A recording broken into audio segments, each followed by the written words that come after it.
Baik, Assalamualaikum warahmatullahi wabarakatuh. Selamat berjumpa lagi anak-anakku sekalian dengan Bapak dalam pelajaran pendidikan Pancasila dan kewarganegaraan. Saat ini Bapak akan memberikan materi tentang bab 1 Pancasila dalam perwujudan sebagai dasar negara dengan judul Dinamika Perwujudan Pancasila sebagai dasar negara. Di situ ada poin-poin materinya tentang penerapan Pancasila dari masa ke masa, dari mulai masa awal kita merdeka sampai dengan saat ini dengan masa reformasi.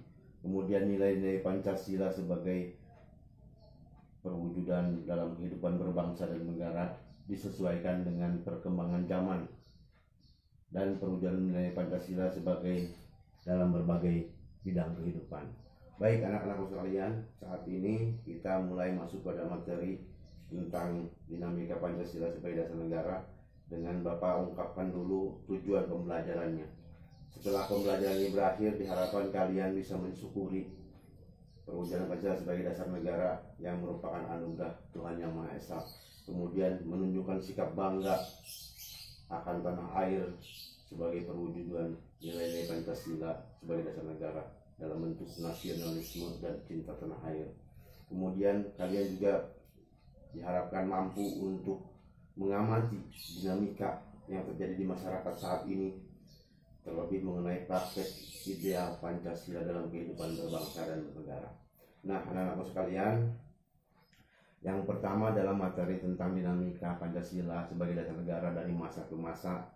Yang pertama adalah dibagi menjadi masa Indonesia awal-awal merdeka dari tahun 1945 sampai 1950, di mana pada saat itu sejarah membuktikan bahwa Indonesia yang baru merdeka selain mendapatkan rongrongan dari Belanda yang ingin menguasai kembali dengan agresi militernya, baik yang ke satu maupun yang kedua, kemudian di dalam negara sendiri kita banyak terjadi pemberontakan.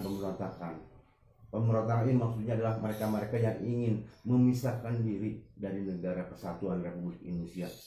Contohnya adalah pemberontakan Partai Komunis Indonesia 1948 di Madiun.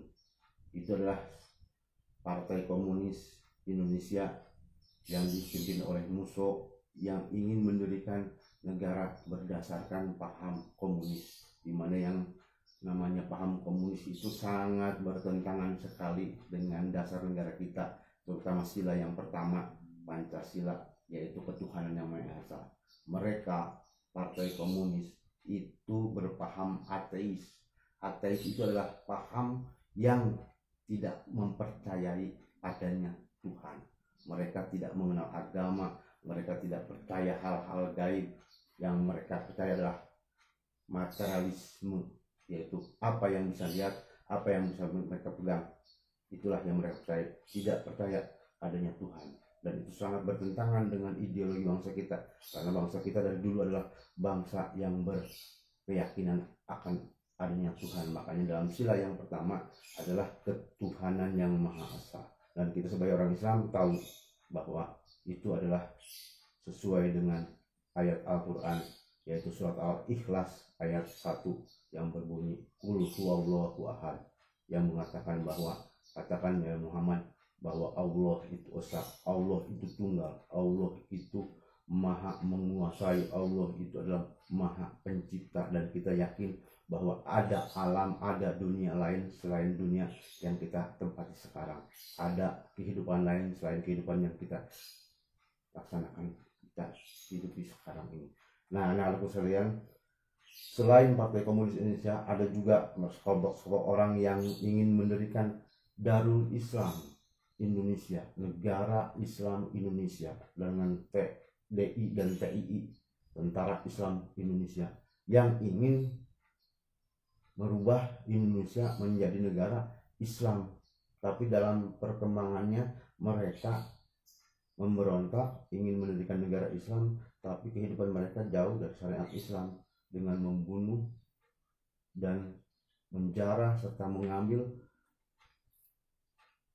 harta-harta orang lain yang tidak punya hak untuk diambil. atau mereka merampas kebebasan atau merampas kehidupan orang lain. Itu yang terjadi waktu pemberontakan DITIE.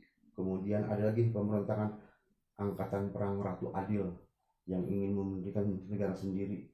Ada juga sekelompok orang yang ingin mendirikan republik sendiri, yaitu Republik Maluku Selatan. Itu pemberontakan-pemberontakan yang terjadi dari tahun 1945 sampai dengan 1950 yang semuanya bisa ditumpas oleh kekuatan Angkatan Bersenjata Republik yang waktu itu adalah Tentara Nasional Indonesia.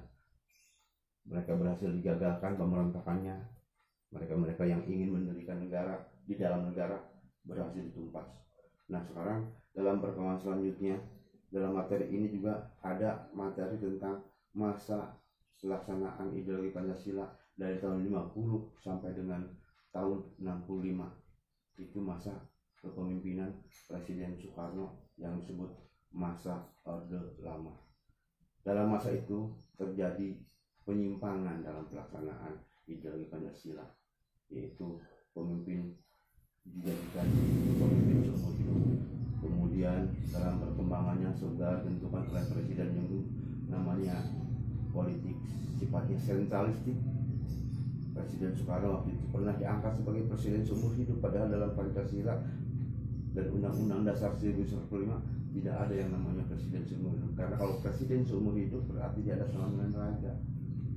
Tapi waktu itu memang dalam perkembangan sejarah terbukti seperti itu. Sampai dengan tahun 1965 terjadi pemberontakan Partai Komunis Indonesia yang membawa korban terutama adalah jenderal-jenderal Angkatan Darat yang kemudian disebut sebagai pahlawan revolusi, yang terjadi pembunuhan, pembantaian di sekitar Lubang Buaya di Jakarta. Itu menandai berakhirnya masa kepemimpinan Presiden Soekarno yang kemudian beralih ke masa Orde Baru. Masa Orde Baru dipimpin oleh Presiden Soeharto dari tahun 65 sampai dengan tahun 1998 sampai terjadinya yang namanya masa reformasi. Orde Baru waktu itu dengan dalih melaksanakan Pancasila secara murni dan konsekuen, tapi Pancasila dijadikan alat untuk menekan lawan politik dan menekan rakyat. Kebebasan rakyat dikekang, dipasung. Rakyat tidak bebas untuk berbicara, menyuarakan pendapatnya. Tapi dalam kehidupan berpolitik pun partai hanya ada dua, Partai Persatuan Pembangunan, Partai Demokrasi Indonesia, dan Golkar. Selama 35 tahun Presiden Soeharto memimpin bangsa Indonesia dengan otoriter. Lawan politik tidak ada yang bisa berkembang, semuanya dalam masa itu adalah masa yang sekarang disebut rezim. Nah, ini berakhir pada masa terjadinya tahun 1998 masa reformasi. Masa reformasi ini ditandai terutama adalah masalah kebebasan berpolitik, kebebasan menyatakan pendapat, kebebasan dalam berekspresi, kebebasan dalam dunia media, pers dan sejenisnya. Dan yang kita nikmati sekarang adalah kebebasan dalam belajar, kemerdekaan dalam belajar. Nah, itu masa-masa perkembangan ideologi Pancasila dari masa ke masa.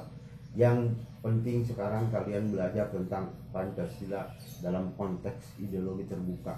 Yang namanya ideologi terbuka itu adalah ideologi yang bersifat menyesuaikan dengan zaman, ideologi yang bersifat dinamis, aktual, dan senantiasa mengikuti perkembangan zaman dalam bidang pengetahuan, teknologi, informasi dan komunikasi yang sekarang sangat berkembang dengan cepat, bahkan berkembang dengan dahsyat. Pengaruh-pengaruh yang namanya media sosial, pengaruh yang namanya globalisasi, itu adalah perkembangan kehidupan secara global, secara mendunia. Pancasila tidak pernah ketinggalan zaman. Pancasila selalu aktual, mengikuti perkembangan zaman yang terjadi saat ini. Itu adalah sedikit rangkuman tentang materi Pancasila dalam dinamika perwujudan sebagai dasar negara. Kalian boleh pelajari lebih jauh dalam buku panduan tentang bab 1, dan di sana juga ada gambaran materinya secara lebih detail. Ini aja yang Bapak sampaikan. Nanti kalian akan mendapatkan penugasan dengan cara seperti ini, online juga, dengan pengiriman juga melalui Google Classroom. Baik, itu saja yang Bapak sampaikan. Atas kekurangan yang Bapak lakukan, mohon maaf yang sebesar-besarnya. Billahi taufiq wal hidayah. Wassalamualaikum warahmatullahi wabarakatuh.